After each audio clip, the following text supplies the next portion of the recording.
Գյորջյան Կասկադ 60 ամիս փուլային վճարում բազմաթիվ առավելություններ։ Հարգելի ներկաներ, հարգելի հայրենակիցներ, հայ առաքելական եկեղեցին դարեր շարունակ եղել է մեր ազգային ինքնության կարևորագույն հենասյուներից մեկը։ Այսօր էլ այն շարունակում է մնալ այն եզակի ինստիտուտներից, որը հասարակության մեջ վայելում է բարձր վստահություն։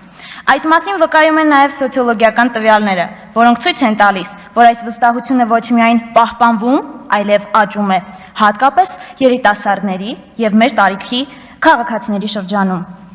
Եվ սա պատահական չէ։ Եկեղեցին ոչ միայն հավատքի օջախ է, այլև արժեքների, ինքնության եւ ազգային միասնականության կրող։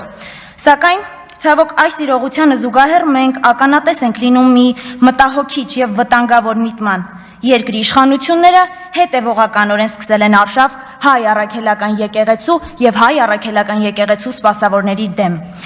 Երբ եկեղեցին անվանում են չուլանոց, իսկ հոգևորականներին անվանում են մաֆիոս կամ մանկապիղծ, հետաքրքիր է, ինչ արժեհամակարգով են շարժվում նրանք, ինչպես են մտնում եկեղեցի եւ մասնակցում են պատարակների։ Հոգևորականների դեմ տարվող նման գործողությունները դուրս են թե բարոյական եւ թե իրավական սահմաններից։ Հաշվի առնելով, որ մեր հասարակության ճնշող մեծամասնությունն իրեն համարում է հայ առաքելական եկեղեցու հետևորդ, եկեղեցու դեմ ուղված